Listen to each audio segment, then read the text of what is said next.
potential of we have a prize pool of near $35 million. We started at thinking a $1 million for the winning team, never gonna happen. That was just 9 years ago. Start off with TI1 having some basically basement broadcast happening there, and now we're full panels, $35 million. We got 2 different panels. That's true. We've got an analyst on standby, just ready to go at any point. If we want to point to him, maybe we'll get to you later. We will, because you know my plan was to go through all the finals. Hey, Kyle. And you know, we all have our own memories of different finals or different TIs. We were gonna go past TI4, which was very long, that TI, and we're gonna go to TI5. Wow, you're just really skipping over TI4, just like the rest of Dota 2 historians. That is that finals. Yeah, we don't talk about the 45-minute grand finals. Woo! TI4 was the first TI in Key Arena. And I think that was a phenomenal experience. The panel was sitting inside the crowd. I think we really, you know, we scaled it up from Ben Memorial Hall, which is an amazing location, to Arena. It was intimate. Then you got Ben Memorial Hall was intimate, and then you got an Arena, which was massive. It was very exciting. Apart from the finals. TI5 was very exciting as well, but we're of course having Kyle sitting in a corner because of his experience with TI6. Hi, Kyle. We're real excited to break down these late TIs. We're going to get into the past. Kyle, where were you in TI6? What team we're going to get into that. We're not really quite there yet. We're really going. I want to bring this up. So key point, TI6. This is the wild card loser bracket round 2. You don't win this game, you're eliminated from TI. So we got to assume, Kyle. So okay, go for it first. Well, first, you notice what's not banned here. The Abed Meepo. He had lost 1 game in his entire career on Meepo up until this point. So we're going to watch the draft. Unbelievable execration take the Meepo. We've got to keep this in mind for this series, right? Because if you don't learn from history, you're doomed to repeat it. As we can see, this clip, wow, this is a really long clip. Yeah, Meepo wins. We're going to just, everyone knows what happened here. Abed, execration, they move on. They competed at the main event of TI6, did quite well. And yeah, that's the end of that one. Now, back even further, TI5. Check this out. We're going to pause in just a second. The Storm Spirit, you notice what's missing from his inventory. That's right. He drops the Yules to Soul Ring. However, who does?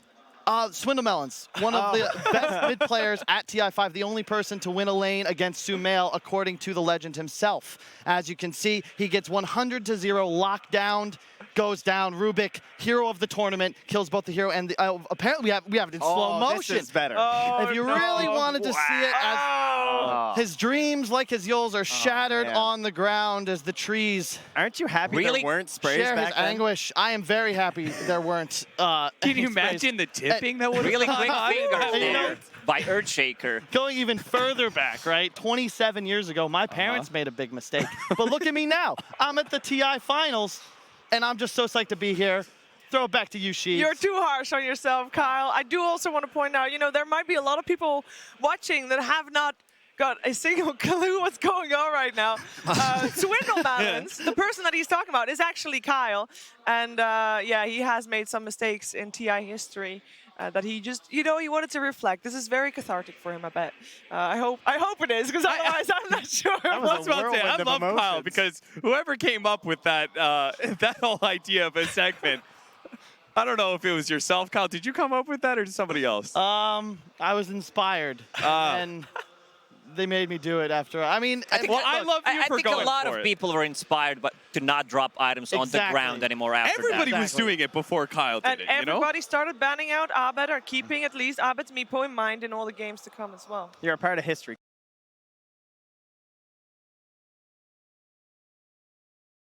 Kyle. Very, very much so. Hey, if you make fun of yourself, you don't hurt anybody's feelings, right? True. Only your own. All right, guys. Cut the camera. Cut the camera. Cut the camera. Thank you. That wasn't a loser's interview. This is not the time for tears. Hey, we're going to continue on because that was, of course, TI6 for Kyle in a nutshell. We're going to move to TI7 because TI7 was the first time a team that started out in the upper bracket, went to the loser bracket, and then made a run all the way to the finals and won it. It was a clean 3-0 sweep for the first time in TI history. A team won without dropping a single game in the grand finals, and that team is Team Liquid. almost the same. miraculous run at TI7, they might repeat it here with even... They dropped at the lower bracket round 2 at TI7, and now they were in lower bracket round 1. So if they win this one, they're going to do even better. They I will. love these kind of stories. And, you know, I also love memes as well. So this is... It's kicking in. They also have OG in the grand finals here. I mean, Lacoste, you got a time to actually be able to play against Kuro back in like his heyday, right? Like, what was that like? What did you view Kuro as a player back then? He was... I mean, I know Kuro since Dota 1 days. I mean, we played... we didn't ever played on a team, but, you know, against each other. And he was always a calm guy, always comes, talks to you about a lot of different stuff. His ideas about Dota were always kind of different than the other people. I guess that's why him and Puppy are the only ones who attended the all 9 TIs, because he had different ideas and he's sticking with them. He's not giving up on his opinion. Yeah, and his dream and his goal to be the first person to take 2. Right, he's very, very close, but so is OG, because after TI7, it was supposed to be a Chinese year, and it turned out not to be. We saw LGD go up against OG, and that was an exciting 5-game series that OG ended up winning, despite having like the roughest time before TI anybody has ever had. Yeah, that's a true comeback story, I Yes. guess, right? Like the ultimate underdogs, basically as if Infamous were to win this TI. Thank you, Liquid Dota Power Rankings. That's what it was. I mean, you weren't stupid to have them that low. It was a fair assumption based off of what had happened to that team. They were completely dismantled, had to be put back together. They grabbed Seb, who, as much as we all love, and of course was a high MMR player, people were still just like, can he really hang the TI crowd? I mean, that was definitely the attitude towards it. And he has clearly proven that he has the capability to do that again. Yes. Has he really proved it? Only... Yeah. I mean, has he? I don't know. I mean, has he? Come on. I think he did. All or nothing, Shutting right? up all the haters out there. Yeah, because there were, even after they won that TI International 2018, there were still a lot of haters, Cap. There were a lot of people that said, you know what? They It was got an lucky. F word. The fluke The TI. fluke word. Yeah. The fluke TI. Lucky. Yeah. People would equate them to Digital Chaos and their run. It was like, oh, great, you figured something out. It worked really well for you, but you'll never see that position again. And somehow, some way, OG, despite even having like not the greatest year throughout the DBC, they were not a front runner or anywhere really close to it. There was probably a long list of teams you would, at least 5, that you would put in front of them, right? Yeah. And they still managed to be the most dominant team upon entering TI. Just destroys the group stage. People are like, oh, well, they're going to get figured out like at some point in time because you've shown all your cards, but they just continue to run through the upper bracket and are now waiting for Team Liquid. It is almost an unbelievable story, right? And then against them is Team Liquid, who, well, also had a very rough year, actually. They missed out on the first minor or major. They couldn't qualify, and I think they dropped out of the minor after dropping to the lower bracket because they didn't, I don't know, they just decided to skip out on that one. And then you see them in the group stage, and they look kind of lost. They're one of the teams that I personally kind of expected to be in the lower part of the bracket, based on their performance throughout the year, especially the end of the season. And here they are. But by playing each single game, they become much, much stronger. You can see the kind of mini meta developing inside their team and getting a huge boost in the confidence after each single win. I imagine the last major must have helped too, right? The fact that you have this opportunity to prove yourself, they were kind of looking at it as practice, I would guess, right? Okay, we're a new team. Let's see how we gel together. And then you wind up going right to the finals of the major. Like, it doesn't get a whole lot better than that. You get to figure out whether or not Wind Ranger is a viable hero. Yeah, they figured it out. Stuff like that. Yeah. I think what's really interesting about these two teams matched up in the finals as well is there's another story about like how OG on their way to a TI run, right, got shattered by players leaving them. And for this TI, Liquid actually we're a have new the team. opposite Let's see how we gel situation together. they, And then you wind up as a going team, right to the and mostly finals Kuro of as the a major. captain Like, had it to doesn't choose get to a kick whole lot someone. better. And the interview was really interesting from Kuro talking about that and saying, it wasn't necessarily about Matama Man.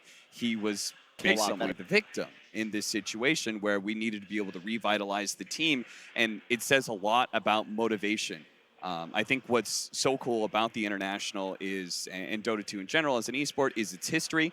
And the fact that we have come so far without being able to crown a TI winner twice. That's finally going to be broken. Yes. And so much of that comes down to motivation and being able to maintain that will to push through all of these tough competitors to be the best. And to adapt, because Dota changes. That's why we love it. Yeah. That's why it's been around Yep. forever. And it's crazy that you could have the same roster that won a TI, and then you could be going towards TI and be like, won a oh, this TI, won't and then work. you could be going I mean, towards how- TI how and do we be like, possibly oh, win this TI won't with this work. guy? It's, I mean, how it's can we amazing that possibly you win have to TI try with this and guy? adapt yourself. It's Those amazing changes that you and have really to make try that hard and decision adapt of just yourself like, to those someone's gotta changes go. and really make that hard Someone's got- decision. Yeah, and it worked, you know? It's got them Well, to the we'll see. finals.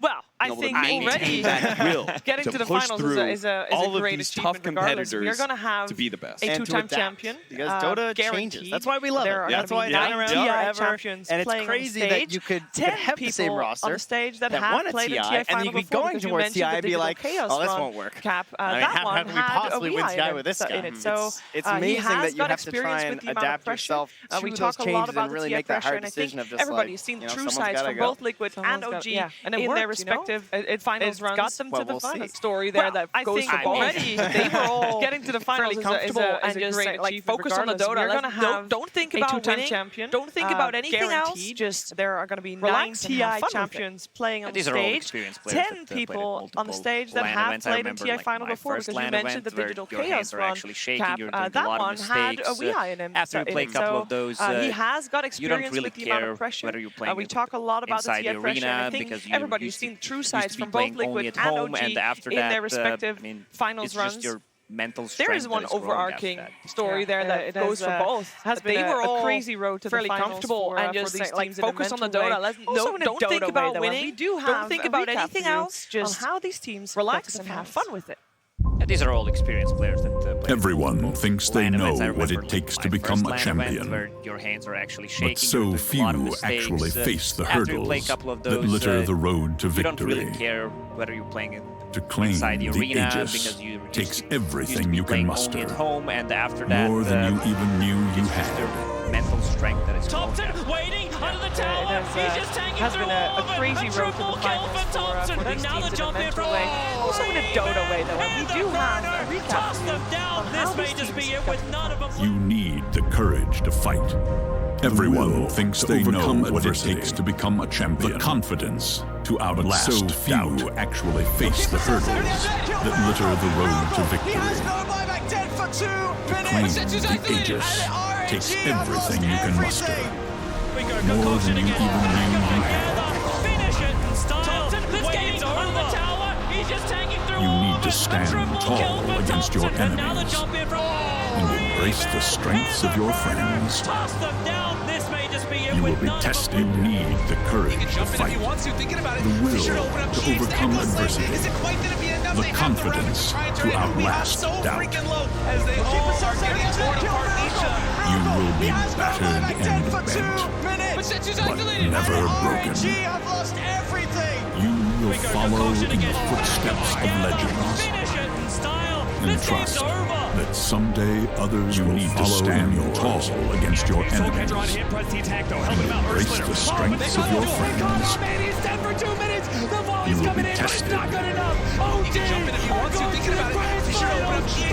You will understand the magnitude of each moment without losing sight of the prize ahead. Because never broken. This is your time. You will follow in the footsteps of legends. And trust that someday others will follow in yours.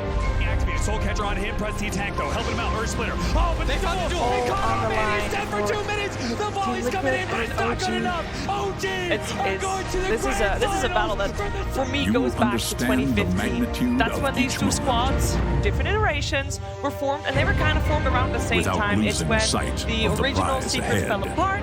It's when Because you that was the biggest this shuffle that I is think your Oh, we time. witnessed in This is Dota 2 your history fight. to date. Kind of all scared on for the the one line. For it. What were their original squad names? Monkey Business and Monkey Business. Jungs? 5 Jungs. All on the Yeah. line for Yeah, Team it's Liquid crazy. and actually. OG. And that first major this is that came this is a battle around that when for me those two goes teams back were to formed, it 2015. was the Boston major. at that point. OG ended up winning that, and this European qualifier, it wasn't really European qualifier, it was Europe and CIS together. Yes. And it had Secret, Virtus Pro, it was a different Secret then, of course, Virtus Pro, Liquid, at Finim, and OG. Yeah. These 5, and only 3 or 2 would make it through. I think 3 at that point. It was so crazy. I remember everybody being so just baffled by the fact that Liquid didn't make it to that major, and neither did Secret actually.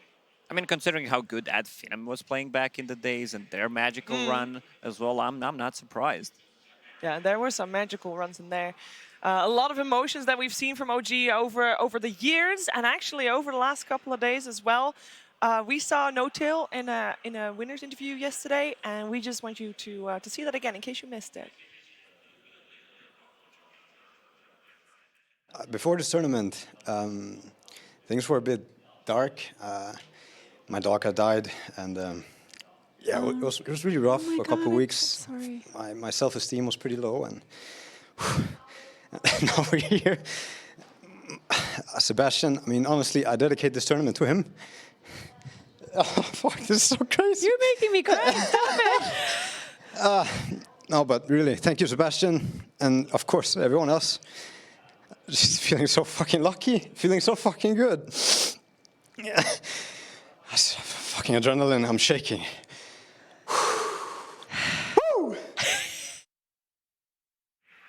What a roller coaster of emotion in just 20 seconds. Not even 20, 10 seconds, right? You start up, you start all the way down. Oh, I mean, it is crazy. Reaching the TI Grand Finals 2 years in a row. What are the odds of that? Is there any odds for that? I don't think so, Trent. Nahaz? Nahaz? Any odds? No stats from Nahaz for that You one. know it's serious when Alan's speechless. I mean, that is unheard of. We have, of course, seen Navi squad being in finals back-to-back, but never the same squad, never the same 5 players. So this is already a phenomenal achievement. And then also facing a team with 4 other TI Grand Finalist champions. It goes to show that OG really is something special, right? The fact that Liquid had to kick somebody to be able to revitalize the entire team, to be able to add something else to the squad. And OG was just able to do it through sheer willpower and momentum, I guess. And in a lot of ways, you saw NoTail saying that, like, it was a really dark moment before this tournament, and he turned to his teammates and his friends, and apparently in particular Seb. And they were all there to support him and have brought him along in this journey all the way to the grand finals. And he said he can't even imagine playing Dota with anyone else now, right? Yeah. And I don't know if I can really picture anyone else on OG. No. I mean, even though they weren't together that long, when I'm watching them play through the year, and then you have like Anna leaving for a bit, and you have these stand-ins coming in, you're just like, you're not OG. Yeah, you're not part of our family. We need right Anna here. back. I mean, sometimes you have this connection with a certain player that not just playing Dota, it's like you have this friend that you travel with to every single event. I mean, I've said it yesterday, they're basically your family. Yes. So it's not just a team, it's a Dota that brings people together. Like NoTail and Fly used to be. Well, this turned dark real quickly. I mean, This is the roller coaster of emotions. This is what we're roller gonna do coaster here. of emotions. In a lot of ways, though, that I don't think NoTail and Fly ever experienced these kind of deep emotions, right? They went through a lot together, but they were always like a relatively, okay squad, but didn't really experience the highest of highs nor the lowest of lows. Maybe the Achieving that heroes life and newer goal. days, right? Yeah. But in the age of Dota 2, where they're deeper into adulthood and stuff, like it's really that combination of NoTail and Seb who went through the most incredible experiences, and those kind of trials, both like being able to get those successes, but also the trials, the awfulness. It really binds you together with somebody. It really does. I think the International really binds to us all. It's an international tournament that has been around for 9 years already, and a 10th hopefully next year as well. And with that in mind, special announcement for you.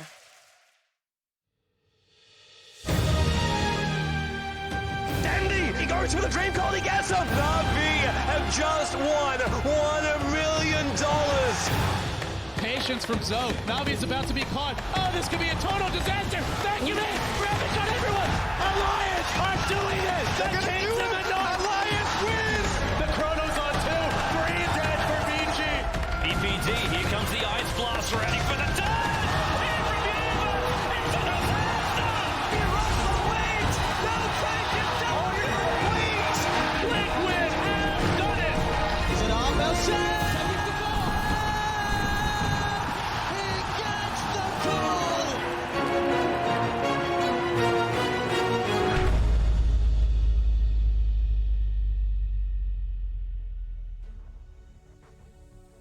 The International is a celebration of the enormous power of professional Dota and of the community that has taken part in the journey from the very first International to the one we're all watching today. Next year, Stockholm is excited to host this global celebration by welcoming the 10th International Dota 2 Championship to our wonderful city. And Stockholm is bursting of creativity, and the passion for Dota runs deep. And we are honored to host the world in cheering on your favorite teams while paying a tribute to a decade of champions as they compete for the most prestigious trophy in all of eSports.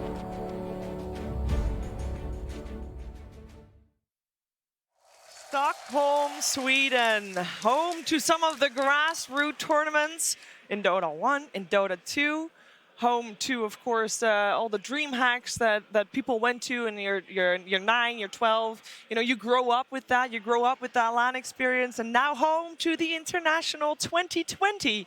Or TI10, now we got to choose. The International is back to Europe, baby, after all these years. You finally did it. Yes, you got in here, show up to TI, and look where it goes next. Is it still not on the other side of Europe for you? Nah, it's still closer than all the other teams. That's true. I mean, is this confirm Europe as the strongest region? I think, besides 2 teams being in the grand finals? And 3 of them being in the top 4. I just hope people don't start taking this as, oh, it must be if the champions, whoever wins the H is going to be able to get the no International in their region. Anna tried his hardest for because it'll never come back to the US if that's the case. Come on. And it can be. I think people, though, underestimate the amount of prep that goes into, creating a tournament like this. You can't decide a year before, let's go anywhere. You got to do that like a year and a half in advance, or at least a year and a half, I think, something like that. I don't know. I don't organize tournaments. I just, talk about them lovingly, actually. And I'm going to also talk about these grand finals, because we have talked a lot about the roads these teams have taken. We haven't really talked too much about the players in those teams. And I want to do that too, because these 2 teams, as much as they have an immense history together in terms of performing against each other, they also have some intricacies in terms of players. We got on one side, in the OG side, there's Jarex. And on the other side, in the Liquid side, it's Miracle. This is, by the way, some live footage. Players getting ready to enter the pods. In case you're wondering what. They're being stretched before. He's doing his stretches. At first, I thought no-tail. Like, the first shot of him holding out both arms, I was like, is this some sort of, like, meditation technique or what's going on here? But obviously, they're making sure that. So they can't. Why we see all the stacks of papers is because you can't take any technology into the booth. The phones are taken away by the admins as well. You saw them still holding it because that's the only thing you can kind of still have, and the rest is gonna, it's just paper, nothing else. Obviously, fair playing field and all that. A lot of paper. Big a lot of paper. I'm expecting everybody to be carrying around stacks. Maybe. I don't know. I feel like the first time they did that didn't really work out as well. That first game that OG had against PSG.LGD wasn't their strongest one. Do they need the stacks of paper, though? They're not matched up against LGD anymore. Just watched Liquid watching themselves on the TV screen. That was a very cute moment. Get that infinite vision, like, whoa, yeah, there we go. It's always fun to see the players laughing a little bit beforehand. There's a lot of talk about what you do right before TI. Maybe, for example, or sorry, not FY. Rather, he goes out and takes a smoke. Yeah. And I see him always outside just before the match. He just tries to calm down. Some of the players try and make little jokes to lighten the mood a little bit and not let everything that starts sinking in. Yeah, no tail riding on the back of socks, everything like that. All right. You guys, it is time to get this International 2019 Grand Finals started in style.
way from the lower bracket. It is Team Liquid ready to take the stage. A chance for the second ages of 4 of those players. Chance for the first for Weeha, of course, but all 5 of them experienced with the pressure coming from performing on the grand stage of the International in the grand finals.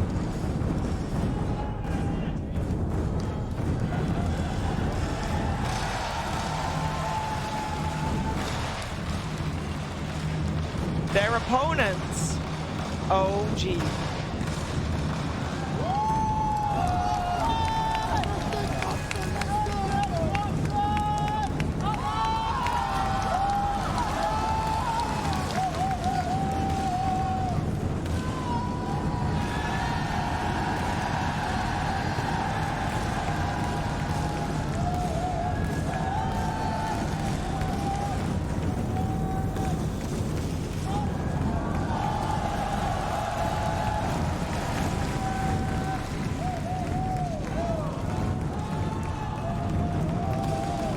The defending champions of the International 2018, now again on the grand stage of the International 2019 OG, taking the stage, ready to face up against what some would say is their nemesis, Team Liquid, and they look ready.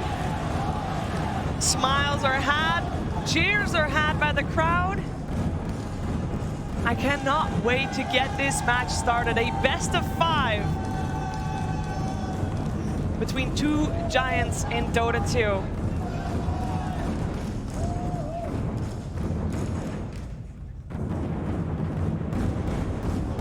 Nemesis, rivals, friends. The lines get blurry, right? Yeah. Dota 2 is such a tight community in many ways, and you want to be friends with some of these players. In fact, you might end up being teammates with them in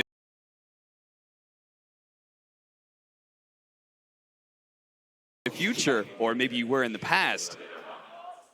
But in this moment, they're going to be the bitter rivals. And you can see the 7 there already just amped. They look exactly like last year, right? He's in there. I can read some lips as to what he's saying.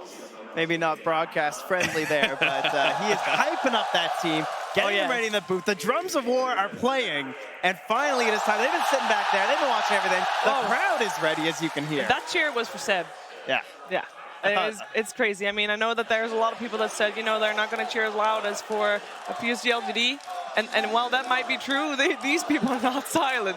They are definitely cheering their hearts out. I also want to take you back to a moment when we talked to, or when Casey talked to Kuro yesterday. What did he say?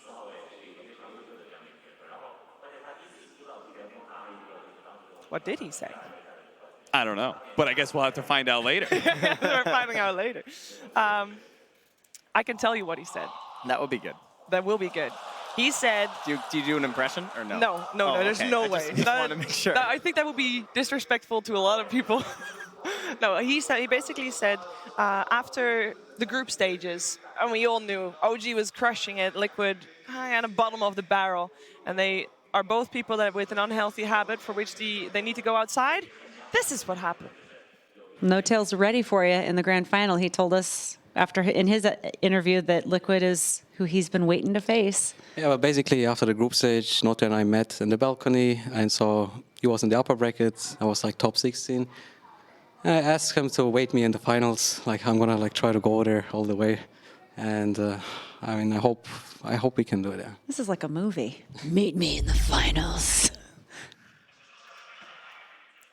Yeah, some history there. I really love seeing these two going head to head. And actually, overall, historically, it has been Liquid that has been victorious when facing OG. You want to take a little bit of a jab at their head to head results, Trent? How many we talk, like a percentage? Okay, no, here? I have the actual games, and they are a total of exactly 50 games. 50 games against each other. I'm gonna say Liquid 30. No, Liquid 29. I'm gonna say Liquid 32 against 18. Cup, you want to go Can I go prices right on this and say 33?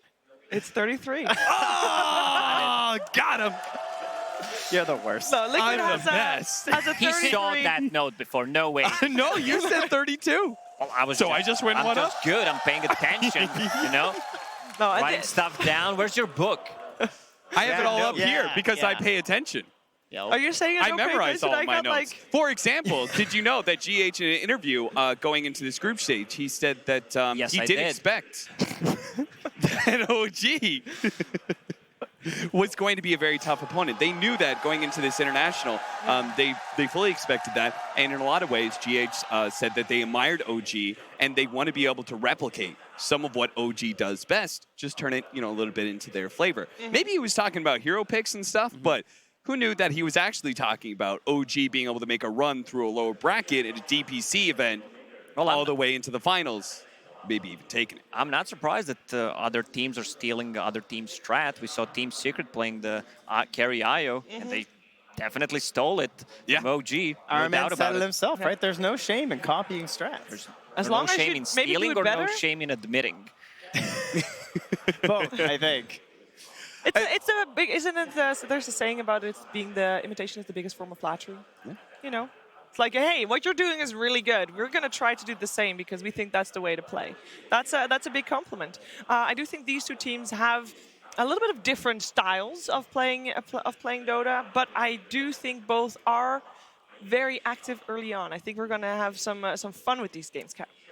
Yeah, I think we are too, because 33 out of 50. 33 I mean, out of that's still 50. relatively close, and there were some times where OG were a little bit of shaky as a roster, where Liquid maintained like constant dominance. They were always like one of those teams that were like top 3 once they really got into form, and they just never really let that go. So here, it feels like the odds are 50-50 in many ways. I don't know how you guys feel about it. Oh, I don't know about that. You have a favorite here? I think this might be. I mean, I don't want to jinx it. But this looks like it could be another 3-0 or Really? 3-1 to me. For who? In favor of who? OG, you're terrifying. Have you guys been watching these games? Yeah, Hello? but they got Alchemist. Let me check my They got notes. Alchemist twice to be able to get into the grand finals. Oh, they All don't right? need Curl's Alchemist. not going to do that. So if they don't have Alchemist, they have the IO. But have you Yeah, seen but the, Liquid also has the IO. The same IO? Does it look like Anna's IO? Maybe it's a different kind of IO, It's a but much it's just worse as IO. good. I mean, you know? both of these I don't teams know know about how that. to play IO, so Yes. they know how to counter it unless they decide to ban it out if they don't have a first pick. We're gonna find out about a lot of all mind that games. later on. When you guys talk about performing, these teams are no stranger to being in the grand finals. Liquid and OG actually themselves were in the grand finals of the Manila Major. OG won that one, even though Liquid kind of feels that they should have. If you talk to them, also at that point, it was Jarex indeed on OG and Miracle on. Actually, it was Jarex on Liquid and Miracle on OG. Liquid has also been in the grand finals of the Shanghai Major, where Weeha was actually successful against them. Now he's with the team. Perhaps that's what they needed. But they haven't won a major. Am I correct in saying that? Or did they win the just Epicenter TI major winners, last that's year? it. Just TI winners. Yeah, all that you know. matters. Yeah, potato. No, all of these players have tremendous experience. Sebastian has been to 5 TIs.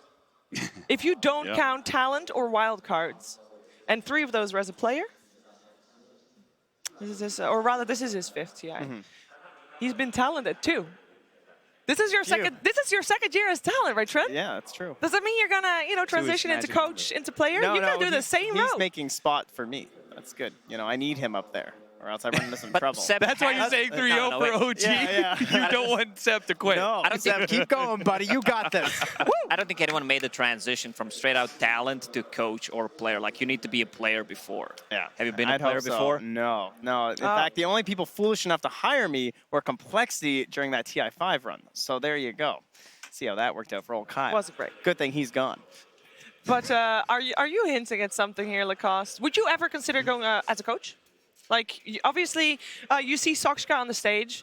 Soxka used to be also a TI1, TI2. He played wildcards TI3. He's no stranger to the Dota 2 scene, especially to the early Dota 2 scene, where you were also an active player Yes, part of that. I try to coach a little bit the Serbian/Croatian squad, the Element Pro Gaming during the Boston Major. Well, that didn't end well, but here I am now. I don't know. Coaching is a bit hard.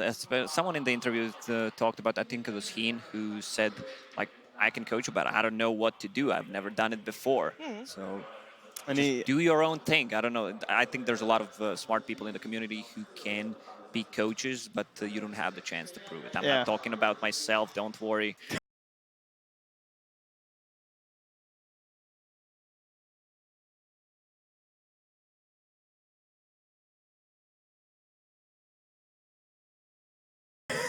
Well, I was talking to Heen, and he was saying that he wished he had more time. I was like, Wow. geez, you already had quite a bit of time with He had TNC, quite a but he bit of still time. wants more time. It's like it never ends, right? And I think the idea of coaching is that you have to really be there. You have to be a part of that family in order to do the best possible job. Coaching is not a thing where you can just like show up to the LAN and be like, hey guys, so what are we doing this time? Like it's not even enough to be at the boot camps. I think you really need this like full-on team dynamic of just like, we are together all the time, all the year, becoming a single unit if you want the full effectiveness The hardest of a coach. part is when team is not doing well. This is when you struggle. Like you can see the players arguing against each other.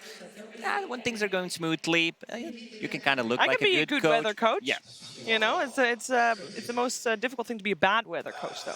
Can you take your squad out of a rut and bring it to greatness? That is kind of the only time you're really tested. I think you would kind of have to be like the hardest worker on the team. We heard Curl actually compliment his coach, Roman, RMN. And this is a guy that I think in order to be a good coach, you just have to have a passion for Dota that doesn't exist with anybody else. You have to have been one of those people who's so passionate about the game, you tried to go and play pro, right? Because you loved it so much, you were playing it so much, and you got that good because you cared so much about the game. And Armin was one of those guys. You know, he was a semi-pro. He was playing for Team Goomba. I casted many of a tier 3. All the German style. Hey, me and Yushi were casting the tier 3 games together. Team Goomba. His name goes back in Dota 1 days as well. I know Roman for 10 plus years probably. It's actually very interesting if you look into the history of all those Tier 3 Dota 2 stacks, because a lot of these people that are on the stage right now play together at some point. We have Mind Control, obviously everybody knows that he came from the FPL ranked leaderboard list when he joined Liquid, but before that, he was a part of basically Unknown. Yeah, that roster was like... It was like Seb a revolving and Soxka. door, right? Yeah, it was a revolving door. There were a lot of people on there, but 2 people that he actually spent time on a team with were Seb and Soxka. I thought that was very interesting. Also, I'm going to ask you guys a pop quiz. Oh, yes. Oh, boy. You ready? Yes. Another one of those rotating door teams. Balkan Bears. Oh, yeah. Oh, we got this one. Okay. There were 5 players in this TI, and a couple that are on stage, that were in Balkan Bears. Okay, we got the easy one, the gimme. We got Weehaw. And Weehaw. Miracle. Miracle, another gimme. We have Miracle, both on stage. Both used to be App Store on it? Yes, he was. Oh. I don't think you're going to guess the other 2. Was it Hold on, No-Tail? It was not No-Tail. They were here in TI. Yes, though. They are here in TI. They were part of the, they are part of the 16. I remember at one point in time, Balkan Bears pulled in like a somewhat well-known name, but he was a little bit like washed up at a time. None of these people are from Balkan, though. No, that's No, these 2 people will not be from the Balkans. Stop. She's got us. All right, give us the first letter. From which one? From the first or the second? First one. First one. Just give it to us. F. There's not that many Is it people. Fada? Fada was on Balkan Bears? No. Are there any other Fs? It's not FY for sure. You sure he didn't make it? There's really nobody else with another F. It's Fly. Ah. And the other one starts with a Same P. region. Yeah. Pylai Die. I'll spoil it for you. Okay. What is Fly was interesting the name I was thinking. is that with those Balkan Bears, Miracle and Weehaw obviously both used to be mid players, and they kind of kept replacing each other. They swapped back and forth in terms of being on the squad, getting kicked and replaced by the other, and then vice versa again as well. So I thought that was kind of a nice thing. And now obviously they get the chance to play together. But isn't that crazy that all those grassroots teams of people struggling to make it as a profession? Yeah. There, some of their success stories in there. What's even harder than that too is that you hear sometimes like Miracle or Yapsor talk about people who they played with back home. They're like, "Oh, this guy was so good." Yeah. And you're just like, what if that same person was given those opportunities? Like I've heard them talk about guys who played these WHGs, and there's like, Aframoosh or like Hook. Like I know from that region, there's like these guys are so good. Yeah. And it's crazy because you were just like so close to being a part of this. And then that just like drives you further to want to try that, depending on like the boundaries in your life to go for it. But obviously these guys fully committed, and this is what they've done with it.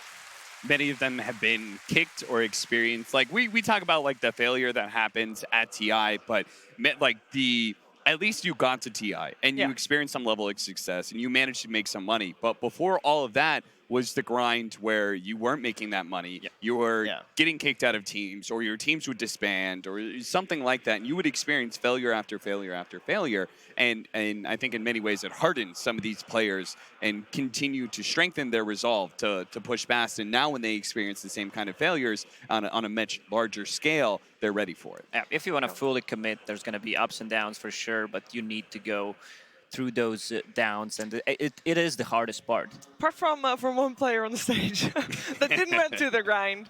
He started playing his first professional results were in 2017. And then he got to 2018, he's like, okay, let's win this thing. I'm talking about Thompson, of course. He is one of the few royal roaders we have. I'm adopting the term. You can't tell, though, because the way that he walks on the stage, I think he has the most swag of any player here at TI. Out of all the walkouts I've seen, he's got the broad shoulders all of a sudden. He hasn't cut his hair. He's doing this. You know why. Can we get a close-up on Trent while he does that, please? I mean, you can just put me side by side by Keep Thompson. that swagger going, it's the baby. exact same thing. It's just there's yeah. a death stare, and he's just walking. And the hair is flowing behind. Yeah, it's like blowing in the wind. The smoke comes through. Keep going, Trent. Keep going. All right, that man right there. Yeah, that's him. He's got about 8 brothers, right? I think that's where that comes from. Yes, that's right. The top son. You know, you gotta swag out each other. You gotta be. And he got him. That's all I'm saying. No, that guy won TI. He's like, where are you at now, siblings? I mean, I'm a successful engineer. I have a lawyer practice. I play video games that have made millions of dollars. Top son, baby. Every dinner he's just popping off. I mean, it's pretty amazing that, you know, we call him a royal roader because he won his TI in the first try, and now he's in the finals again. If he win, what do you call someone that wins 2 TIs 2 times in a row? The only TIs I've ever played. Retired, man. Back to back. I'm out of here. See you later. No. That's Anna's line. That's Anna's line. Okay. He's just here for the paycheck. When we talk about Team Liquid, they also have, of course, a royal roader there, Lacoste. You got GH. Well, yeah, GH also came out of nowhere, I would say, and suddenly he's here about to win second TI. And I mean, there's a lot of skilled players from the region where he's coming from, and you mentioned Aframouche and Mage, Hook.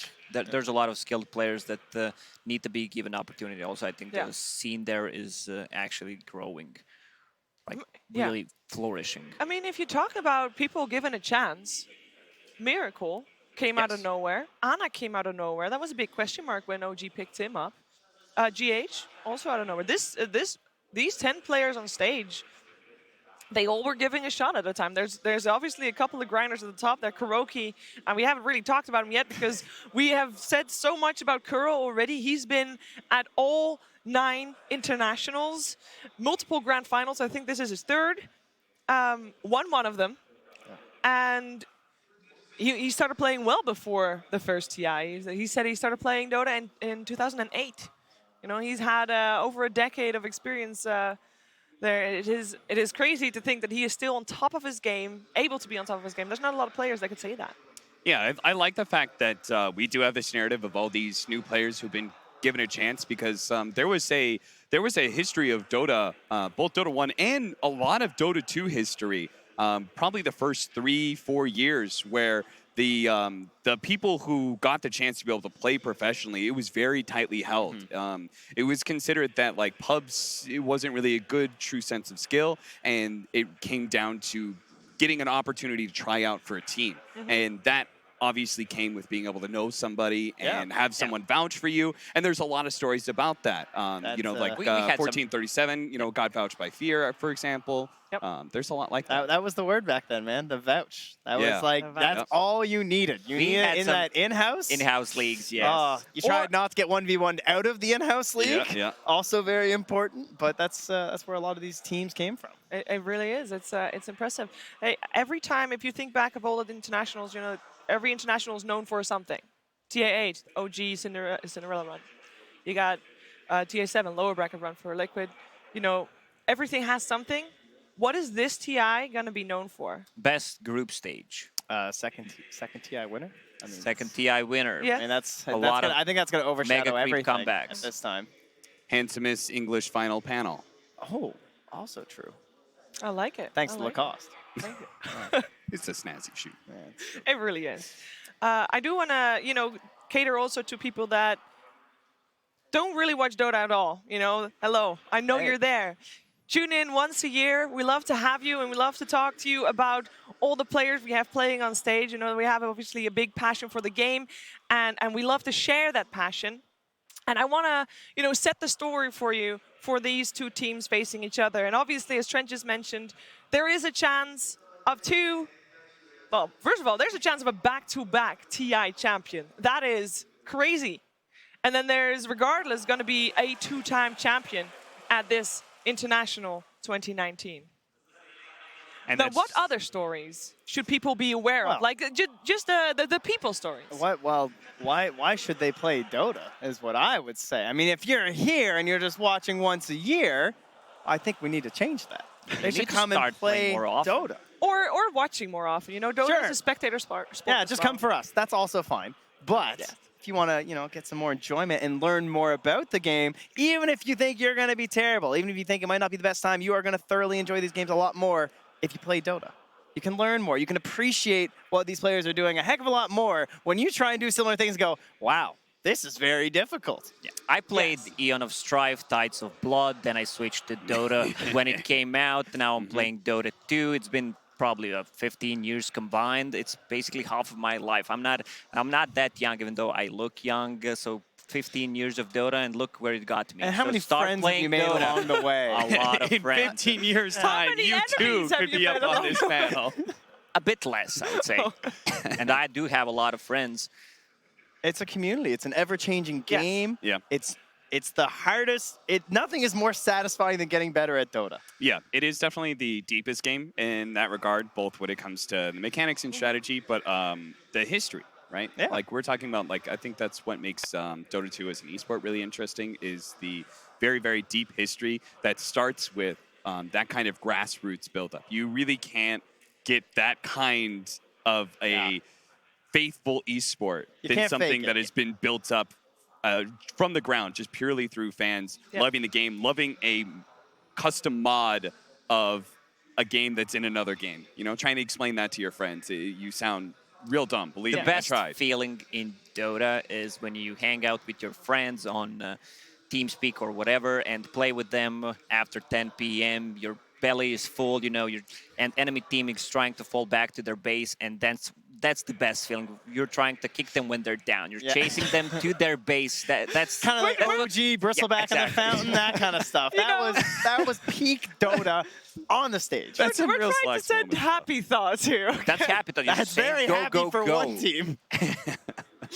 Yeah, you might have to be a little bit on the other side too when you're still learning. We raise ourselves up by tearing each other down. That's what we do in Dota. Come on over. We need more to tear down. We need more foundation. All right, guys. Let's also not forget that we are at the moment the biggest. We have the biggest prize pool in all of esports history, with all the different games combined. Well, not combined, but all the different games there. Over $34 million, and the winner gets 45% of that, which is just over 15 million. Yeah, there's your 34 million reasons to start playing Dota. Yeah, play Dota right now. Because it's actually surprising, some of the younger squads, everybody is always, younger people, normally better, blah, blah. Not here. Experience, we heard Puppy say it earlier as well when he got eliminated. He said the best practice for the International is playing at the International. Now, you don't get that chance very often, and you need some of that experience before you can, securely win an International. Of course, that doesn't go for all people, but for in most cases, that is true. Yeah, it took him almost 200 games of the International to be able to lead a squad confidently. I mean, you even heard, back when he was a veteran of the TI5, TI6 days, we saw that there was some issues happening there, and you just need to be able to grind out that experience, just like you have to do with everything else in Dota 2. Grind out the experience. Or watch. You can watch. You don't have to play. Don't let them off easy. So make them play. They're watching right now. We should appreciate that fact. Okay, fine. Thank you. Thank you. When you see Liquid and OG going up against each other head to head, what's the first thing that comes to your mind, Lacoste? Europe. Says the European. All right, we got, because both of these squads are from the European region, and throughout the year, there's always a lot of discussion. What is the strongest region? And I think that this iteration, this DPC Season 2, and the finale, of course, right here in Shanghai, it is a clear answer, clear winner. We have 2 European teams in the finals, and in the top 4, there were 3 even. I see some people. I don't want to engage in this conversation. They got us on this one. The 2 North Americans are who we automatically checked out. Hey, let's talk about this strongest region. You know, just wait till next year. We've got somebody on the draft panel who is going to do great work for us in North America. No by the way, another person who got into Dota thanks to Team Fortress 2. Yeah, I can't wait to see Tsunami play. Gunnar got into it off the TO2. Yeah, there it is. Listen, Cap, I appreciate the well wishes, but you know, I think the world isn't ready for me. Oh, right, Gunnar, you're also pretty good, I think. Hi. You're a hell of a player. Yeah, I try. And this must be incredibly enticing for you to see. You see all the storylines and everything like that. You could be that rookie player next time. I can make my own story. Oh, you gonna write it? With Febby, hopefully. Yo, Febby, can we claim you as NA as well? Oh yeah, he's played in our region for a while. He's Canadian. He's my boy. Hell yeah. Oh, that's right. I forgot you're Canadian. My bad. When people talk about, sorry guys, I'm gonna cut you off for a little bit again. You gotta prep, and you gotta make sure that you say a lot of smart things about the draft that is to come very soon. Because I wanna talk more about the players, because often when you're talking about OG. You're talking about all the players, and I feel like a lot of people feel like Jerix is left out. And I wanna praise him a little bit here, because he is on the finals again, and he is a phenomenal player. He actually also he went to Korea at some point. Like, you know what? I'm gonna start making this a career. I'm gonna move to Korea and play professionally there. He played like he is an old school player. He played together with Sunbi and Heen in a TI at some point. That's one of those big leaps. Yeah. Talking about people like maybe knocking an opportunity in certain regions. He made an opportunity, right? He took a massive leap to do something like that into an area that wasn't very well developed. Of course, I mean, Blitz and Purge thrived Dota-wise. So they were able to try and bring that scene up a little bit, and then there's the man himself. What was that team? MVP Hot 6? MVP Hot 6, yeah. And he did that after he is finished, of course. And when you're finished, you have to do military service.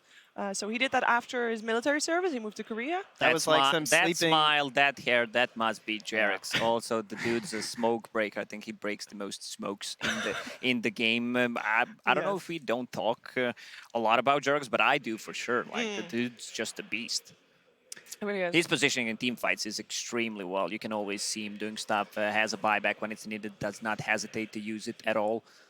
His decision making is in basically milliseconds. Yeah, he definitely enables the OG playstyle that they want to be able to go for. This was a conscious decision that they made. They decided, how do we want to play? We want to be aggressive. We want to be able to play in the enemy's face all the time. They made that decision that was going to be their playstyle. They're probably the best at it.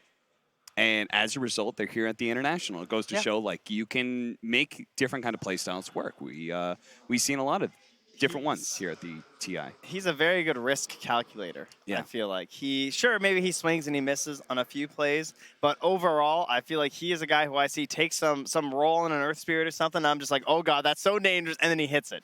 Yeah. It's like, oh my god. If any player had to miss that, this turns into a double kill the other way, but he's consistent, right? He sets up those massive plays for OG, so we will talk about him, we will watch him. We will really, really watch him, and we will also do so very, very soon. I know you guys have been waiting for a while to get this started, and it is finally time for the grand finals of the International 2019. OG versus Team Liquid. Grand Finals, Game 1. Ladies and gentlemen, welcome. That's right. It's OG versus Team Liquid Grand Finals International 2019. And I hope you're in it for the long haul, because this is a best-of-5 series. First team to take 3 games will win this entire tournament. As you saw earlier, I'm joined here by Gunnar and Febby. And as they had briefly mentioned on the panel, this is 2 European teams. And this is the first time that 2 teams from the same region have been competing in TI Grand Finals since 2014, which it was Vici Gaming and Newbie. So, I want to ask you really quickly, as we are soon getting into this draft, what's it like playing another team for your region, and what's like the scrim culture? Because obviously, when someone's very close to you geographically, it makes sense to play them frequently in scrims. So, what kind of information do you get during scrims? Are you more trying to figure out what you're good at, or are you trying to figure out what the enemy team is bad at? You're trying to figure out new strats. You're trying to play heroes. What exactly do teams get by doing scrims? Well, a lot of the times in tournaments, whenever same region teams play each other, you'll see that there's like upsets, right? Where it's like this really strong team, they could be like top 6, top 4, whatever, is getting knocked out by, you know, like maybe a top 12 team or something like that from their same region. And it's because they play each other, like you said, a lot, right? They know their strat.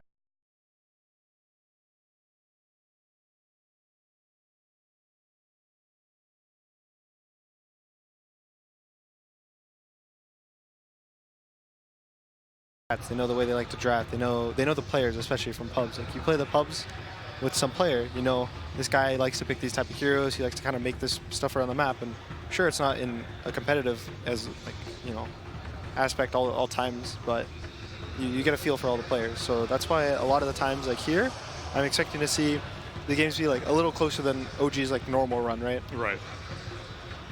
And Liquid are doing a good job to make sure that doesn't happen, as we see in the first phase bans already taking away a lot of the things that OG have been proving to be extremely powerful on, the IO, the Magnus, and the Alchemist. And but OG do get Enchantress. They do. Which they're probably like the best Enchantress team right now because they play 5. So if you try to like super hard counter this Enchantress, you know, you pick some like Lightstealer, Gyro. These are like okay counters, but you pick some hard counter to the edge and they put it on no tail and then call it a day, give Seb a new hero. Is Chen one of those heroes? Because I know back in the day when both these heroes used to be all about getting neutral creeps, it seemed that there was a real give and take between Enchantress and Chen. Both these heroes have kind of changed their role, Febby. Why exactly do you think Liquid goes for the Chen to respond to this Enchantress? I think they're looking to group up early and push early and just like have a better early to mid team fight. I think that's what they're thinking right now, especially with the Tide pickup as well. Also, both heroes in the early game have changed their playstyle a lot. It used to be Enchantress would go for Enchant a lot. When she get a creep, you know, the Wildkin, she'd have a little more bonus armor, she'd have Tornado, and that would be like her lane support, right? And now she's more getting heal and untouchable, and she's kind of just right-clicking your carry. And Chen, on the other hand, he has his new passive ability. I guess it's not a passive anymore, right? It's got a passive component and an active component. Active, yeah, so but the Divine Favor gives the aura, and then obviously the active teleports you around the map. So the passive gives you everyone HP regen in an area, and increases the HP regen by percentage. So now a lot of the Chens you'll see they buy a headdress, which also gives everyone bonus 2 HP regen. So now everyone from level 1 in Chen's lane is going to have like 5 HP regen. When they pair it with a hero like Tidehunter, that guy doesn't take damage. So they can kind of match these lanes up, the 2 from Liquid, put them in any hard lane, and they're going to get a lot out of it. I want to talk about like the meta a little bit in TI because I played in I think 3 or 4 TIs. I think it was 3, and I've been watching other TIs as well. So the meta shifts twice in TI. Once is after the group stage ends and when the what is this called? The main event. The main events for us starts. Like a lot of teams like take like those few days. Especially during the 1 day break, right? There's a day break between the groups and the main stage. Yeah, they study everything and they decide like what's really good in the meta. And we've been kind of seeing tiny void popping up in the main stage. And at the grand finals, meta shifts again. The first game kind of doesn't matter. It feels good if you win. But I think like Liquid from the first bans, from the first pick bans, because that's like the most important because that actually shifts your the whole pick ban. So I think this is going to be a really important match to see if they are able to actually beat OG's Enchantress, because it's going to give them a huge edge if they win this, if they are able to beat the Enchantress, because they can play it themselves too. It's also kind of crazy if you look at this, that OG gets first pick, right, this game? And look at their bans compared to Liquid bans. Liquid has to ban like 3 of these like game-winning cores, right? Yeah. And OG gets to pick, you know, they ban this AA, so it's like it forces you to ban the Alk. That's what I was getting into. Like OG has a lot of heroes that Liquid needs to first ban. Meanwhile, it's not the same for the others. So yeah. Yeah, bans against Liquid seems to be more targeted towards Miracle during the ending phases of the draft, because usually you got to be worried about these random anti-mages coming out or something like that. You're not concerned about that happening in the first phase of the draft, so you're just kind of trying to establish your strategy. So for these two teams specifically, as we see a Rubik come out for Liquid, do you think it's more in Liquid's, like the ball is in Liquid's court to kind of figure out what OG is up to, and OG's just like, we're just going to play our own Dota. If you can beat it, then we'll maybe start sweating for game 2, but for right now, you got to prove that you can even take one game off of us. OG right now, they looked at Dota Buff. They searched TI9, looked at the heroes from the main event, saw the highest win percentages and pick rates, and clicked the top 3. These seem like good heroes. And they're hoping that they're going to work together and win them a game of Dota. Okay. And Liquid is doing their own style, right? Yes. Like this TA is Weeha's hero ever since he joined Liquid. Even before Liquid, he would play it like on Chaos, he'd play a lot. But they first picked it the entire time last major. They started first picking it last series. I think it's like their comfort way of playing. It gives them map vision, it gives them a, like almost always a 50-50 lane at worst. Yeah. Even if it's like horrible, you can go jungle like in the Huskar lane, right? He can just jungle, catch up, and come back in the mid late game. I think right now OG is thinking of picking Void or not. Like they're taking their time because this pick is going to kind of determine their win condition. I think they're wondering about, they probably saw the last match, right? Which was a Void versus TA. Yes. And they saw how that probably panned out, how the TA just like, 3-shot the Void. You can't get time walk off, doesn't really matter. So they're probably considering if they're actually going to be scared of this TA and they need to pick, more of a safer carry against the TA, like a Spectre. They're going to go for a hard carry option, but one that obviously is very, very strong against TA. Once the Spectre gets that Radiance online, suddenly TA's Refraction is just completely nullified pretty much. Also, Spectre's a common Manta buyer. That's one of the things you want on an Agi hero versus TA. It serves 2 functions. You can dodge or move the Meld Strike, and also burns the Refraction instantly. Because you have 3 different heroes. It is not a carry hero that we see much here at TI9, but it is really amazing against Liquid supports right now. Those 2 squishy, the single target supports, the backline supports. It's really easy for the Spectre to go on Liquid's backline right now. So the cool thing about Spectre this tournament is people are like doubling down on the late game on it. They go Midas on Spectre as their first item. But what about the days of the old Vanguard Spectre where you're just like, no, I'll be able to make it to the late game. You're like, listen, either win or lose, this Spectre is going to get super farmed. It's up to you to end the game, and they were going Midas? Yeah, it's like a lot of carries are going more, you have to get a lot out of the map these days, right? That's why these heroes like Alchemist and Meepo, like for Liquid, right? That's their Meepo. Like these, even Arcward, these heroes get more gold out of their gold. Right. Alchemist just gets double the gold from last hits. Arcward gets double the gold from Midas. Double Midas, but also in team fights he has 2 sets of items. True. Meepo gets 4 times the stats, right? So they have a lot of like functions that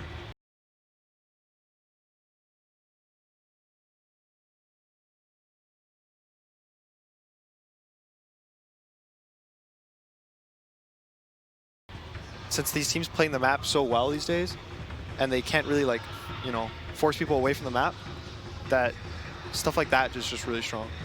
These heroes from Liquid side, it's really familiar too. I remember it punishing the Raze King draft. These heroes want to play fast, and that's what Spectre is kind of scared about. So laning phase is really important for both sides, because if Liquid gets to win, then they're just going to start snowballing. OG last ban a Gyro and then pick up a Pugna. So I think that's going to be a mid Pugna versus TA. The matchup's a lot better now than it has been, and even when the Pugna at 6, the TA has a really hard time laning against him. And they'll probably try to lane this tiny top, I guess. I think the tiny top's a little safer than the Pugna, but they can always swap the lanes around based on this last pick from Liquid. I was thinking Liquid's going to pick a hero like Troll to amplify the early mid game, but because of the Pugna pick, it can get kited real rare, so... Oh, so Meepo. So Liquid want to take that Spectre game to the next level. Another hero that can quickly amplify his own farm. Meepo, the last pick on Team Liquid. That pushes TA to safe lane, I guess? Yes. It's a very early, fast tempo. Spectre's not going to have a lot of room to breathe. It's pretty good late game, so yeah, it looks like a really good last pick Meepo. So then does this change the side lane Liquid situation for OG? Like, are you going to move the Tiny around or the Elder Titan around elsewhere? Because you still got a Spectre that you got to babysit. Probably not. The thing that's kind of scary for Liquid is OG has an ET, right?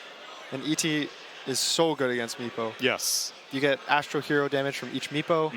You get the aura on all the Meepos. You can stomp all the Meepos. They're always going to be clumped. You're always going to these big team fights. So that's the one big question I have about this Meepo pick. And Eldersidon is a hero that we've been seeing a lot of strength of just in the laning phase, even before the multiple Meepos come online or something like that. He's going to be getting a ton of damage from that Astral Spirit.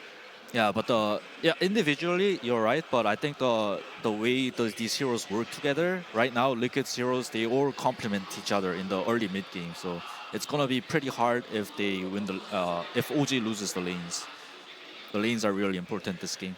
All right then, let's hear some of the justification from Team Liquid's coach, Roman. All right, Roman, you are now drafting in a grand final. Curious from your perspective, is it any different, your approach to the draft, now that you know that you've got 5 games instead of 3, or is the preparation the same?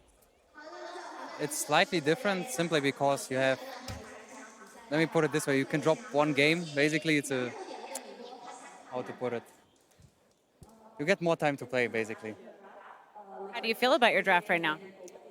I think we're very comfort draft this time. We played a very similar draft before in this tournament, so I feel good. All right, well, best of luck to you. Thank you. Thank you. All right, back to you guys as we get this first game going. Thank you very much, Casey, and welcome everyone to the 2019 Grand Finals, a best of 5 between Team Liquid and OG. I'm Odie Pixel here with Fold. We've just seen the draft. It's all very exciting, right? We have Liquid, they raise up the TA, then out comes the Pugner, and then they say, well, we're going to switch it around. We're going to bring out the Meepo, but, and there's a big but, right, Fogs? There's something kind of good on OG's side. There is a good Elder Titan pick for that Meepo. This should be a really interesting one. We look at OG, like you said, this is what happens when we get to the later stages, and of course in the finals of TI. It's all about counter picks and just mind games. Like you said, they just swap the lanes around immediately just from the picks. And even though you don't see too often that these swaps happen, it's gonna be those mind games. Because immediately, look who's actually playing the Meepo, and look at his items. Those aren't mid items on our Meepo. Those are side lane item Meepos. So that's already a big change up there. Yes. They're going to be seeing the player. They're going to be Weehaws playing Meepo. Of course it's going to be mid. So now we're going to see if they can actually scout the lane.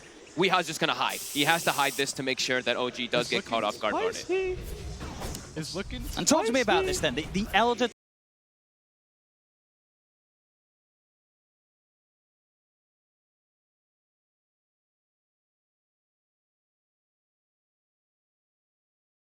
Titan, a hero that we've seen a lot of drafts, but it hasn't come out. What makes this hero so scary for the Meepos out there? A lot of the times, of course, you get that big amount of damage that can work for Astro, but it's a 5 position. I think the bigger thing as a 5 position versus that Meepo is you're amplifying everybody else versus him, and you're stunning multiple Meepos. Sure, he's not going to be stacking all 5 of them all the time, or all 3 or 4 of them at the same time, all 3 of them, whatever, in those situations when he does have them, but it's the likeliness that you're getting multiple Meepos stomped is very, very high. We're going to see both teams come out to try and get a look at getting the advantage in the runes, and it will be Liquid able to take 3 bounty runes to start the game off. Lanes are identified immediately. OG's going to play super aggressive down bottom. They know it's a Meepo in the side lane. They're just going to constantly be running at him, and now it's going to be Miracle in that matchup mid versus a Tiny. Yeah, interesting to see, especially after, as the panel were mentioning earlier, how Weehaw and Miracle were sort of juggled around back in the day on Balkan Bears between the mid lane, and now here on the same team, Miracle says it's my turn to take myself back to mid. I'm really curious to the side lane to see how the side lane Meepo is going to do. We pretty much strictly see this hero place that solo experience for yourself, being able to always. Oh, so you got to grab as well as the Avalanche, but put some pressure on. But yeah, this Meepo is going to be splitting experience with a Chen. In particular, moving away from the lane a lot.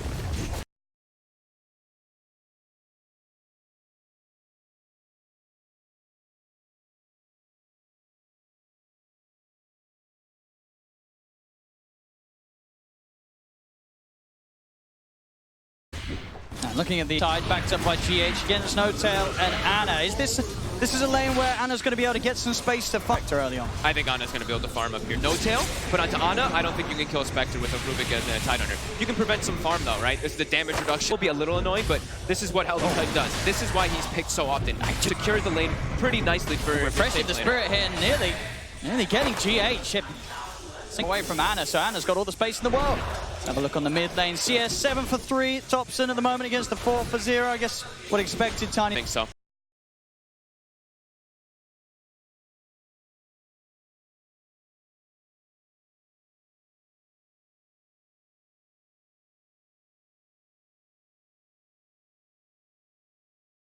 It's also very easy to always play aggressive as the Tiny 2 because your Avalanche removes this of refraction whenever he does get the levels up on Miracle. as you are very low armor, of course. Again, I mean, no tail. In response this time with the guts to the anchor smash. Trying to run away with the tanker. He's going to look for the neutral creep tonight. Not going to get it. GH able to get that first blood, taking down No Tail. As No Tail, for the most part, still able to do his job with regards to pushing them away from Ana, but obviously just wants to make sure that he doesn't feed himself away too many times. Otherwise, that is when you are going to see that dual lane up top, get the levels, and then have the better chance of forcing that Spectre out of the lane. It's his job, though. I think a death like that for No Tail, it's forgivable. Sure, you don't want it to happen, but he's owned them. Like you were saying, Ana's able to get all the last hits. He's 11-1 when it's only 17. OG's draft, they're about the late game. You look at Liquid's draft, they're very early game central and just ending the game before it gets too late on. Because OGs, if it gets to the late game, you can assume that they're going to be able to take it very easily. Such a good time in some of these matchups. They're going to be very, very happy. The mid lane continuing to be very much in Thompson's favor. 15 for 8 against the 9 for 0. Miracle is going to look to fight back. Thompson getting rather low. Miracle looking for the angle. Oh! He does find the angle, but it isn't quite enough damage. Thompson will be able to walk away. He's going to have to TP to base, though. That's pretty huge there. Miracle, after having a pretty rough start in the laning phase, 8 denies on the Tiny, pushes him out. Thompson getting a bit too over-aggressive there. So we see Weehaw is going to be hitting this level 3, level 4. Kuroki has absolutely been moving away from the lane a lot to ensure that the Meepo gets that extra experience. And he's grabbing his creeps. He's actually grabbing the Ogre Frostmage this time just for the armor. 15 armor on Meepo to soak some of that bullying that comes out from Seb as well as Jerax. But they're glyphing the wave, and they want to continue this pressure. Farm between Seb and Wee, very even at the moment. So they're both getting something good out of it. Happens to be Ana's up top.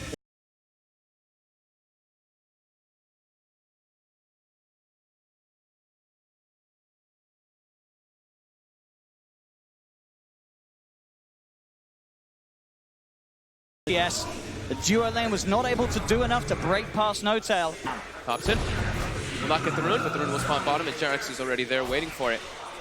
So yeah, I mean, farmed really well, actually, even though the Enchantress tends to be able to bully most heroes, with the Ransack in combination with this armor. Like, his main Meepo is sitting at like 17 armor when he's away from the tower, of course. So how do you harass 17 armor when he's also healing? Approach coming out here from Liquid. Thompson back in the lane. Definitely with that, a good bit of time the Miracle got with Thompson having to head back to base. The even trader farm is there, and of course Miracle has the T ancient caps and get those sort of guaranteed item timings unless OG's able to really invade Liquid's half of the map and get in his face. Bounty runes in 10. Team's preparing for those. Thompson making his way down bottom to fill up his bottle as well. The grab bag is always on the cliff. He doesn't have a TP. He doesn't have a TP, No Tail. He's got to watch the runes get taken right in front of him. Oh, he's going to be stuck up here for a little bit of time. His only way down, really, a TP delivery. Oh, no, he has some on the courier, but of course Thompson's got to take priority. Now they're going to shift Jerax up top. He actually was jungling as the Pugna when he got the Arcane Rune, so level 3, pretty decent levels on this Pugna to come up top and try to help Ana a little bit. And Ana already has Soul Ring, so he's got his farming item already finished up on the Spectre. But they will be able to pressure him a little bit now as GH, though, steps up a bit too far. Get the dagger in with Jerax moving forward. GH brought down low. Jerax needs one more blast to connect, and there it is. GH is brought out. As soon as No Tail's out of action on that top lane and on the cliff, they bring Jerax in and are able to make sure that that lane really does continue to go the favor of OG. And the time and space is created for the courier to get out, get No Tail his TP, so he's back in action. And he's going to double stack. So he got some time wasted for himself on that other Titan, but gets 2 stacks up for his team to be able to farm up. And he's going to get that extra gold as well from that stack. Yeah, and OG just really made the best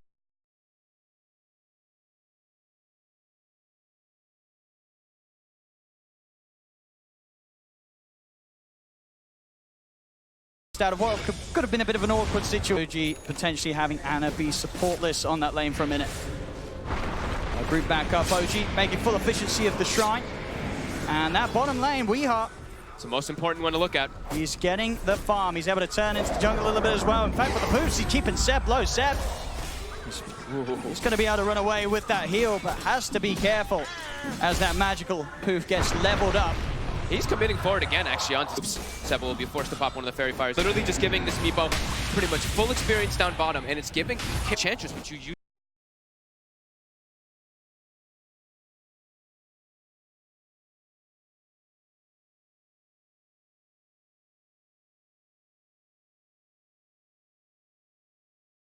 usually do not see. In here, will steal the creeper Kuroki, but the steps, he's going to have to heal back up in a second. So once more, will be able to keep himself out of vision behind it. Now he's going to hold it off. He knows he's not got the damage to do so. Back up top, Liquid getting in close and personal with no tail. I wonder if that was a bit of a misclick bottom, right? Next to him. Back to... I think he was trying to pull... I don't know. It looked like he was trying to pull GH or somebody on the Meepo that was right next to him. So a little bit of wasted time there for the Divine Favor on that first gank, but yeah, they do get no tail up top. Still overall a very close laning phase. A 1k advantage at the moment for Liquid, just 2 for 1. As there's no one really getting heavily zoned out of their lane. All the cores finding farm in this early game.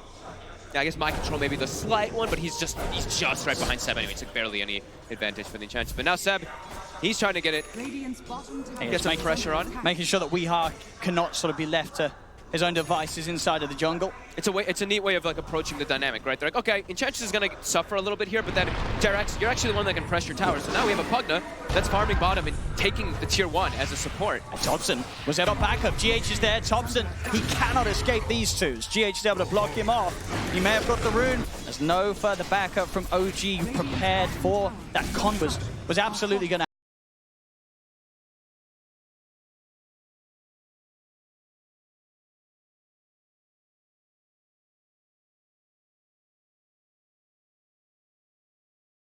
happen. Thompson was going to go hunting for that 8-minute rune every time. Protected the mid lane too with sentries just to be able to watch out for their side traps from the TA, but not up toward the rune. And those are the ones that you aren't able to have those sentries placed down pretty much everywhere. Correct. Ready to smash some fools with a double hellbent. Control instantly cracking shells off the sleep, but it doesn't matter. The damage output from Thompson will take Mind Control out of the lane. Successful rotation from Thompson. We'll see if he can make anything more happen with this. Kuro still around in the neighborhood. Thompson will get his hands on GH. Here's another combo. It's another kill. Thompson with these moves that he's so well known for. He knows head elsewhere and make so much happen in favor of OG as he'll slowly chase down Kuro. Seb will be there to steal the movements, and 9 minutes in, getting 3 kills for OG. And he kills the Chen creeps as well, and he keeps the regen on, so he can go make another move. We've seen Thompson do this a lot of times. Thompson. Yep, when he plays the Tiny, he just gets super active. Look at Seb as well. They know that they just need to get active around the map and then just give space for Spectre. He's trying to play the number game here, seeing if he has the damage output to bring down Jerax, but in fact it's Jerax that brings Weeha.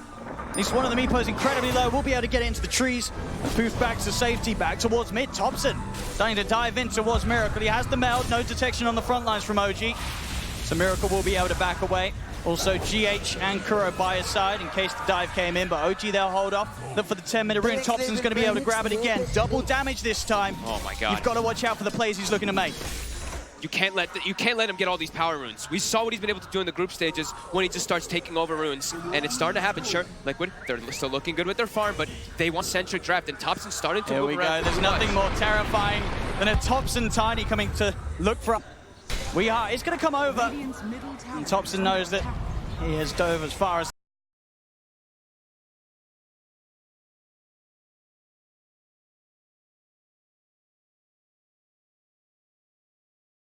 he can, or has he? Still looking at an opportunity to get in on GH as he'll look to cut down the trees. He's going to find the avalanche. Thompson, he persists. He continues the chase. He sees the opportunity, and he's just getting so much done. This Tiny just can't stop killing people. And he's going mid again, and they're already pressuring the tower with the siege creep here, while Ana just continues to farm up top. Ana does not have, he does actually have mana for the haunt if he does use the soul ring. Get up onto Jerax, a meld hit from Miracle will do the job. Now they look for the body blocks onto Seb. Smash there from the Hellbear. Liquid will punish OG.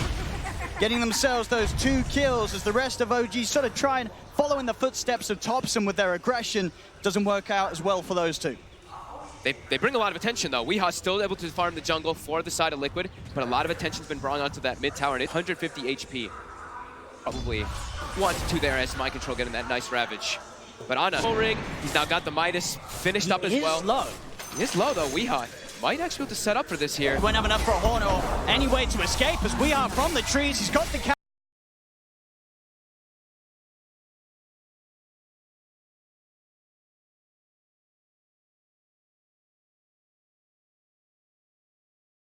Channa, has he got the movement speed? He has. They're trying to go for it, but they just don't have enough duration on that lockdown. He'll be able to walk away from what looked like potentially a guaranteed kill. And that would have been such a coming out. Thompson getting a bit deep here, getting surrounded. Has the phase boots win lace, but will be.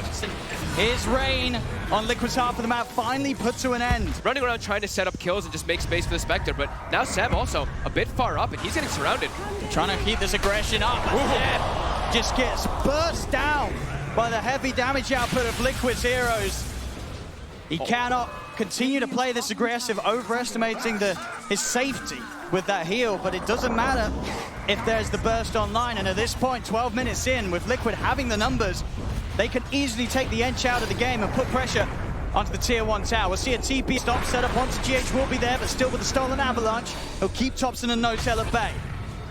Big two moves there by Liquid. This is how they want to play. They want to be setting the tempo, setting the pace advantage, and then they can go into the Roche pit and force OG to fight them when they have this late game type of draft with the Spectre.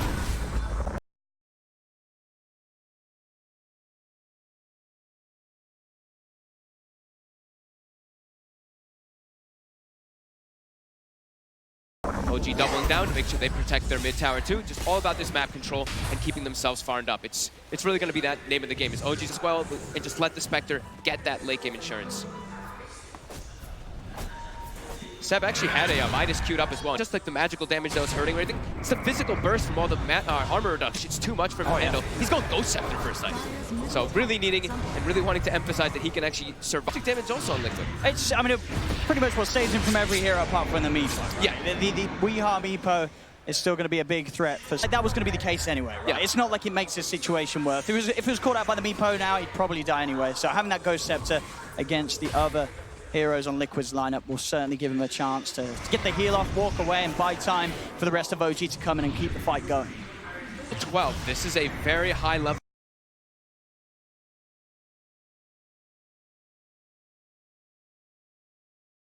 TA with a lot of farm right now, almost at the top of the net worth in the game.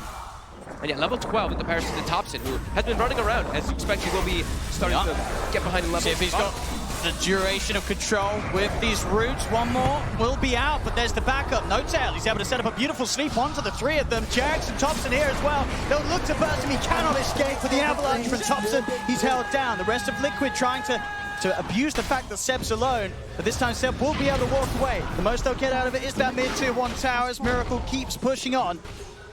And there's one of the examples why ET can be so good versus Meepos. You're always going to be getting some situations where you get multi-heroes, multi-Meepo stomps, and setting up for a counter gank. And even Jerax down bottom, Ana was low. They don't want Ana to go back to base. Jerax actually drains pretty much all of his health pool with the life drain to heal up Ana so he can keep that map presence. I mean, you can definitely feel that timer. Ana, Midas, 1,700 gold on his way towards the Relic and Radiance. They've got to keep the pressure on, and they have now got that Desolator done on Miracle. We've seen already the physical damage output they can offer, and here we have it again. Goodbye, Seb. Back to the base with you, as Liquid can now make these moves, take these tier 1s, and even start to think about going for tier 2s very early on with this Chen Deso TA combination. Even go for sneaking a Roche. They could even just send the Chen creeps with the TA, easy Roshan, or the same thing with the Meepo. They have a lot of different options that Liquid can do in order to just sneak these very strong objectives for them that they need in this game. They want to keep the snowball going. 3K advantage, very good for Liquid right now, but they got to keep it up. They don't want to slow down in this game at all. Do not let OG back up and farm. This is their window. This time before the Radiance, they have to take as much as they can from the map. Seb turning up top, trying to get that creep aggro off the tower. Also going to see Notel start to head over. We'll get a few wards down. But now the wave, Weeha was ready to make the jump. Thompson. Can he get himself out? The avalanche, buying him time to get into the trees. The next route will miss, but that one will connect as Weeha. Has he got the damage? He sure does. Weeha now standing there, the kills, and again, top lane Seb. He just gets run down by this combination of the Tide and the TA. Notel's disabled as they'll pick him up, toss him down. Mirabu get these kills after kills.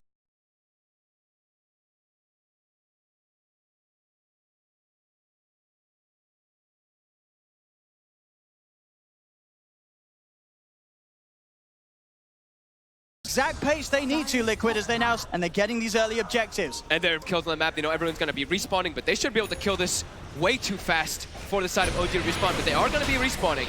Let's see if they can actually make it there, as also a full Ethereal Blade now finished up for the Meepo. And now we're going to see, you know, when Weehard tries to go for these kills, he's going to get them every time. There's not going to be that sort of delay, that requirement for him to hit every net. They're going to get destroyed in the first combo that the Meepo comes out with. This is exactly how they needed to play the draft so far, and they've gotten away with that. They just need to keep that advantage pushing. Ana, about 200 gold from the Relic. It's closing. Still a ways the away timer from is still ticking. Yep. It's mid lane. Thompson jumped upon. Jarex is there. Can offer the heal to keep him safe, as well as Notel throwing out a stop. Holds Liquid back. Liquid, so they're putting on. They'll stand tall here as they push on towards this tier 2 tower. And I love how they can do this. They sit down there, he can set up to defend the tower, and he can just poof back in. Or even if they send another hero also back. You've got to watch for mind control. That Blink and Ravage available. He's looking for an opportunity to set something up. Anytime he feels that he can get in with a Ravage, he'll go for it. In fact, they're going to try and fight with the Horn here. Straight away, Ana comes into the mid. The tower onto all 5 of them, and now they can just run OG's hero down one by one. His pop.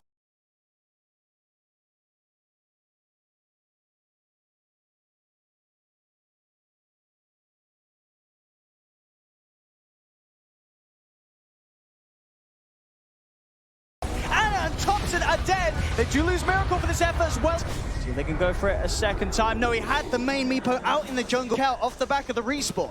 A 2 for 2, well, a 2 for 1.5 with Aegis being burnt. 5-man Ravage just walked in and just walked in. every single one. It was a bit of an awkward start there, really, from OG. They were going in with this Horn, and that really was, I think, the easiest. Tanky, the side of Liquid really is when they have this mech finished up as well as a hand of God up from Kuroki. We see they go in with the Haunt, but everything just gets popped pretty much right away after that Ravage, and they're all full health. I think the fight there for OG, what they're trying to do is they don't have the Radiance ready, but if they're able to do decent in that fight, and if Ana is able to actually survive the fight, he gets full Radiance and the fight explodes. And we saw a bit more context, right? He was trying to get himself away from Weehard down bottom. So he was sort of forced to make the Haunt play. Whoever he jumps on in the mid lane, that sort of fight's going to happen. So Ana was sort of just stuck in a very hard place in terms of the moves that he can make. Absolutely. And we see the wards by Liquid. This is just an emphasis of how fast they want to be playing in this game. They put 3 wards watching behind this tier 2 mid. They want to really press the issue and try to close the game out with this advantage. If they can keep this advantage going, it's going to be great for them. Everything so far on the checklist of what Liquid needs to do has been ticked. 13-7, 6K lead, both Weehart and Miracle hitting those timings. They have the farm, 10K advantage. And you see them immediately group up, go back to the mid lane. Even if they don't have Ravage just yet, they're still just trying to set up and push the base down, push as hard as they can, take all the objectives, close the map from OG. As you see Meepo, Weehart, he's constantly on the prowl, looking for Ana, looking for the Spectre in the side lanes. See Ana, he knows he's got to be careful, showing he's so close to having the Radiance. And at a time where Horn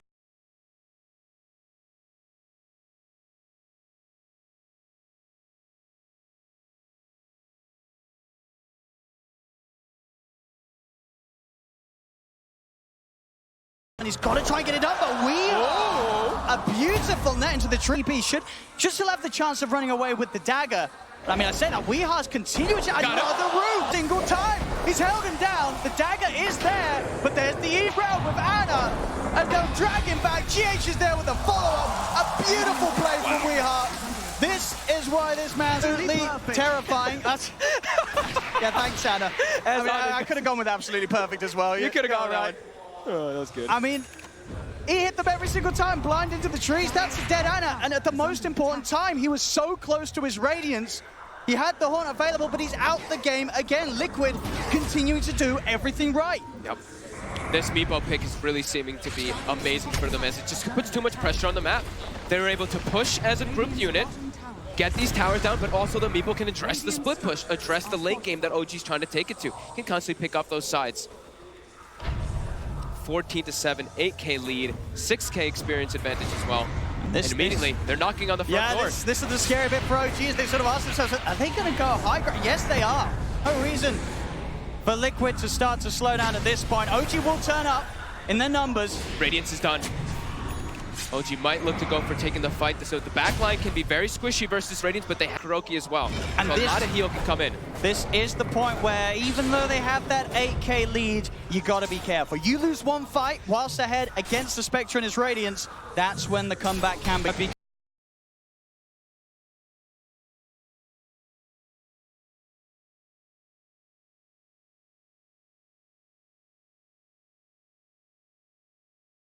KB on Miracle, they have a lot of these big items that allows them to go for aggressive plays. Ghost just going to buy him a little bit of time. The stolen dagger for GH is going to get choked down upon him. Jackrat's able to disable Miracle's TA. Make sure that he cannot continue to commit onto Seb, and Seb will be kept safe. As Liquid still continue to sort of dance around the outskirts of OG, wait to see an opportunity. OG, they'll smoke up. They themselves know they can get something good going with that Spectre Horde. The smoke was spotted out by the warding. So they know that OG's up to something, Liquid, and they're trying to sort of bait at the moment. Have Miracle on the front, see who reveals them. Both sides look like they're kind of baiting, right? Seb's like, come at me. My team's on the right, you know this, but I know your team's on the left. So both teams kind of playing with each other there. Popping the south now, trying to force Miracle to go in further. Then another meld hit off him. Whoa. Seb's got to be careful. He's got the Ghost Scepter, but Mind Control jumps in Gush. Used to help slow Seb down. Still needs that second meld hit again to save Jerax with the Decrepify. Stops Miracle from being able to get another touch in onto on the high ground with that Invis rune. Maybe able to set up a toss back. Miracle is going to receive but it's out a BKB potentially, but Miracle keeps his cool, relies on the refraction alone. 1680 HP, Thompson looking to want to go back in though. He has the blink available.